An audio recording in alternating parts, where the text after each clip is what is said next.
So today what we're going to do is I'm going to walk through the GPT store. I actually went through this, just got released today. So this is hot off the press. This is breaking news. And on top of that too, I'm also going to go through the review for OpenAI or ChatGPT for Teams, which was just released today on top of it. So we got both those really big events. I normally don't do episodes like this, but thought it'd be highly valuable for everyone. And I'm actually going to pull this up on my screen, show you, walk you through what I found. I ran through some prompts in the GPT store so you can see actually what happened, what the outputs are, all those kind of details, and actually do that. So if you're listening audio on the podcast as normal, feel free to check it out on YouTube because there's going to be visuals that go along with this, okay? So why don't we do the GPT store first? And that was one of the things that was really interesting to me because they sent me an email last week telling me OpenAI did that they were going to release this.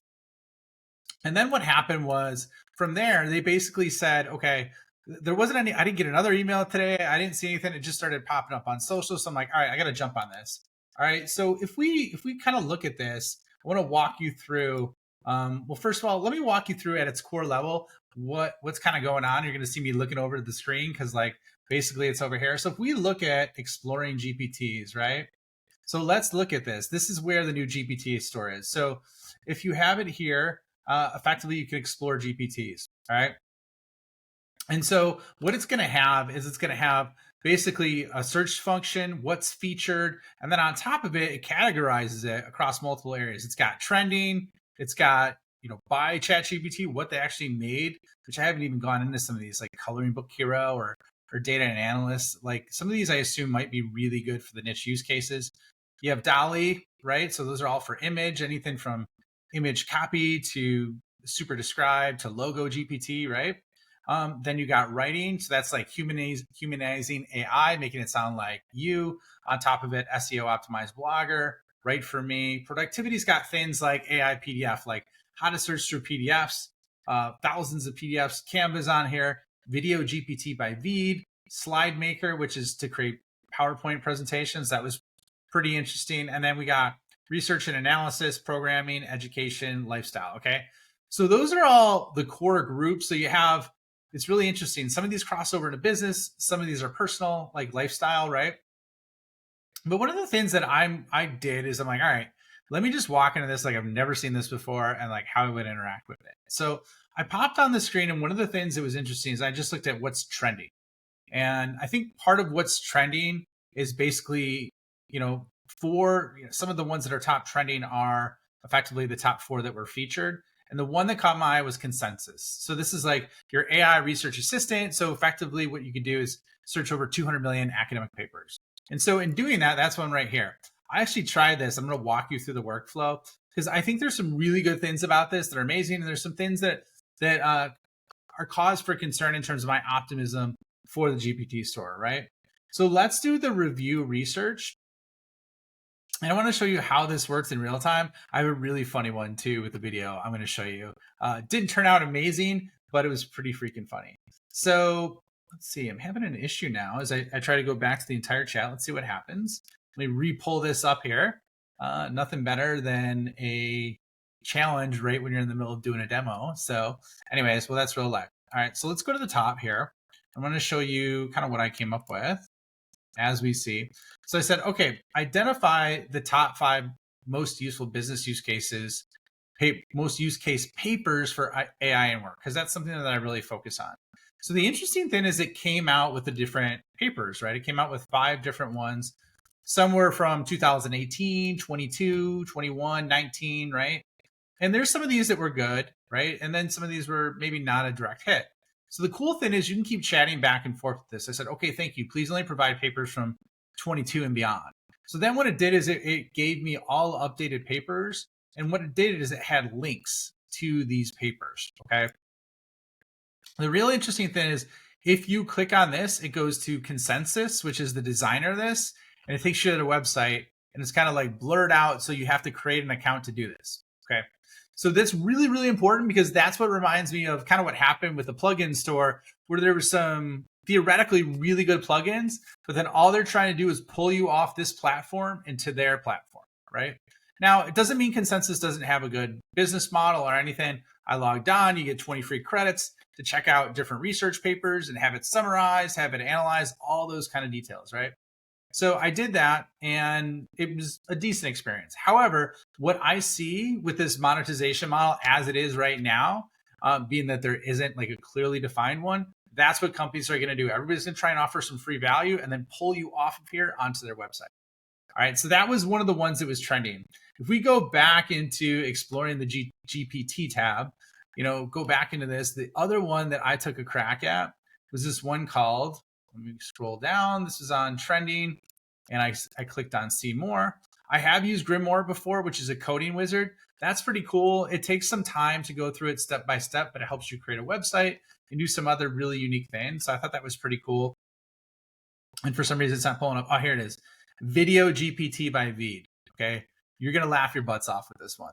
This one was pretty comedic. This was number 9 in terms of the trending. Caught my eye because I've never seen really video on OpenAI before. I guess like you can create like memes or GIFs or GIFs or whatever you want to call it, right? And so what I did is I actually created a video on here. And this was pretty unique. Now, the quality of the video was not amazing for what I gave it. Maybe it was the complexity. And once again, this is my first time going through it. So it starts you off in a prompt just like, hey, let's create a video, right? And then from there, it's like, or basically just you click the prompt. That's the first like prompt that it asks you. And you're like, okay, cool. What do you want? And it said, I would like to create a photorealistic video of a person running away from an avalanche of GPTs, right? And I was thinking this could be timely. This could be kind of funny, right? This is part of my personal enjoyment. It was good. I'm going to share it on social. I think I'm going to share this shit on social anyways, because it's pretty ridiculous. All right. Next thing you go is you click into it and it asks you a lot of questions for context. What's the setting? What would you like the person to have characteristics of? Should the avalanche of GPTs be themed or robotic elements? Do you want any text or messages in the video, like a closing statement?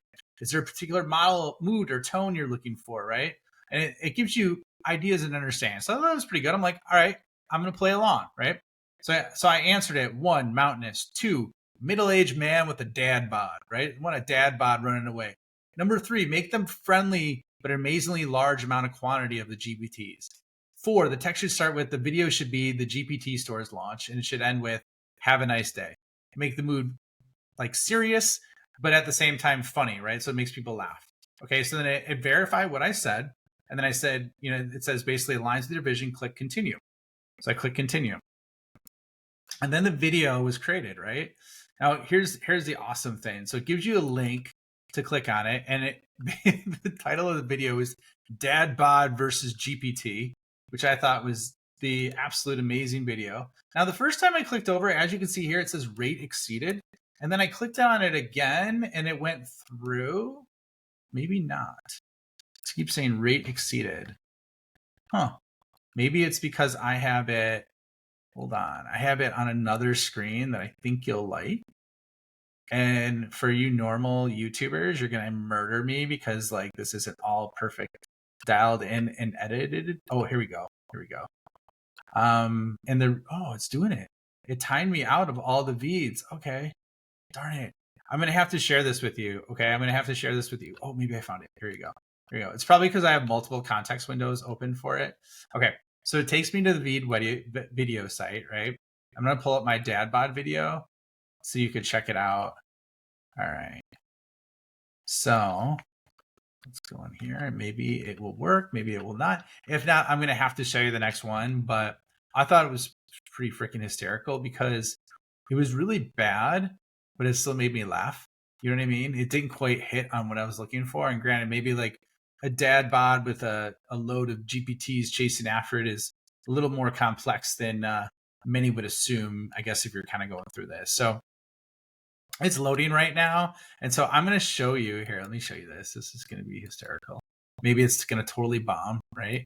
Let me share my screen and then you will see this in real time. Check this out, screen 2. Okay, so it takes you to this interface right here. As you can see, it's still pulling up, but it's going to take you to this interface.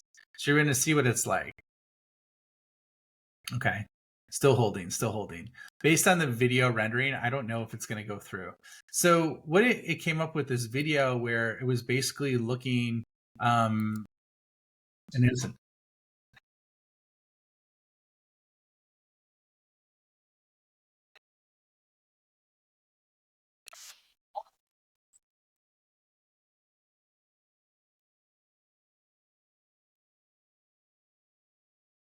Okay, I'm going to stop there because of the buffering. But like for those of you that are listening, it shows a mountain. It's got some weird dude's voice.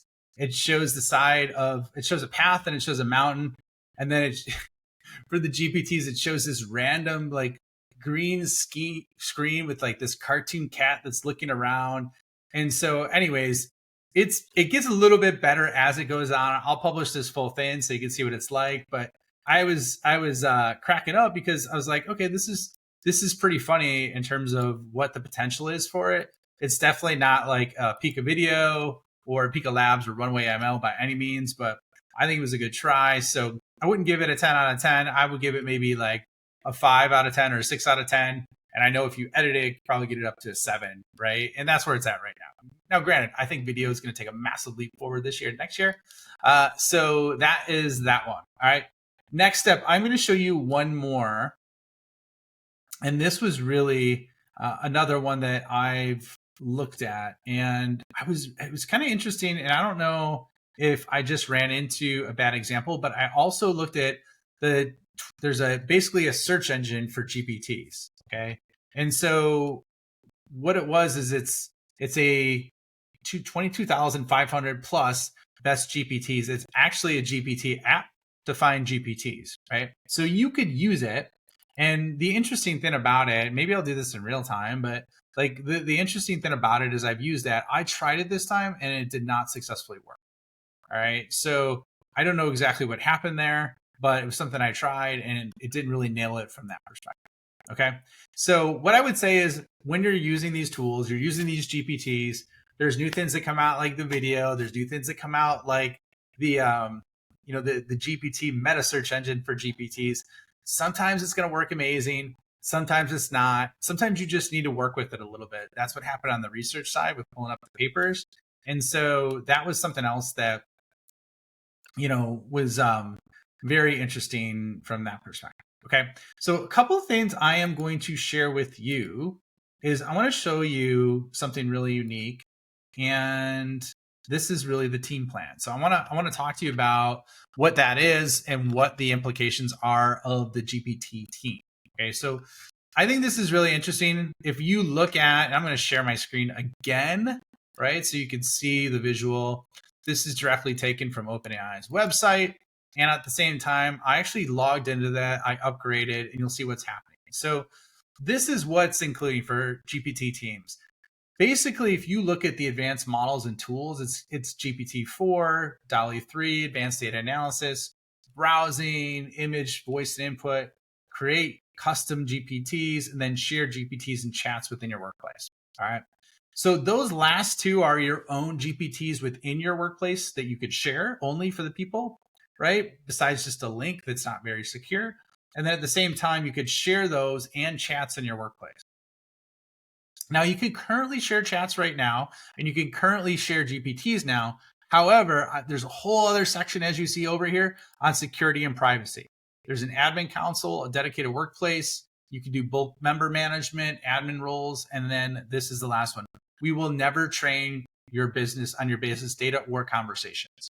So I think a couple things. It also highlights other areas about like security within here on their website, really, and it hits home on that security aspect of it. So that was something that I think is really, really big about it. It basically takes the GPT-4, or I should say the GPT plus another $10 a month. So it's $30 a month if you pay it monthly. It's $25 if you pay it up front. And effectively what it's doing is giving you an admin center for the workplace, as well as security and the guarantee or commitment that they're not using your data for training. Okay. So that would be enough to get a lot of people over the hook to use this and deploy people at scale. Now, the real interesting thing, and this is basically what a Teams account looks like. You just saw my personal account. I had tons of different prompt chats and everything. This is blank. I just signed up with this, right? But what happens if I log into this, and you can see it's got manage workspace, my GPTs, custom instructions, settings in beta, and log out. Okay. The thing that's really interesting, and the other thing, you could toggle back and forth between these different areas, right? The thing that's really interesting, at least from my perspective with this, is that, when I went to go look for data, I should say insights, like data analysis, or not data analysis, but insights and reporting, it would not allow me to do that. It said I needed to acquire the enterprise option, right? So what I'm telling you is, effectively, if you're not just a normal GPT user, you want the additional features and capabilities. You have all the greatest and latest on the model, plus security, plus the ability to share and have more confidentiality with what you're doing. Okay. So I think those are really two key things to point out with the GPT store. And then on top of it, the GPT for Teams releases that happened today. I think the store, my biggest concern, just to summarize this, is there's a lot of opportunity. There's a potential to make money. I think they're going to go the Poe route based on the fact that there's a Quora board member. The CEO of Quora is a board member for OpenAI, and that's the monetization model that they did. They compensated folks that created bots on Poe, which is another kind of like GPT marketplace, by how much they brought in, how many new users they brought in. I could see OpenAI doing the same thing, because as it's set up right now, it's not a pay-per-use model. It's really open source. And I think the core reason why they're doing that is so that they could get the data and understand which workflows are the most useful, the most valuable to the end user community. So then in turn later, they could turn these into agents and use those prompt instructions and details for that, right? So that's what I think is the long game on it. For the teams, I think it's actually a really big move that's going to help a lot of companies get over the hump of implementing this and using this in their business, because they're protected from a security perspective. So just wanted to finish that off, make sure everybody's good to go on this. And thanks for joining me today. But this was an episode I just kind of did on the spot. I want to make sure you had everything you need. And I look forward to talking to you soon. Thanks for joining me today.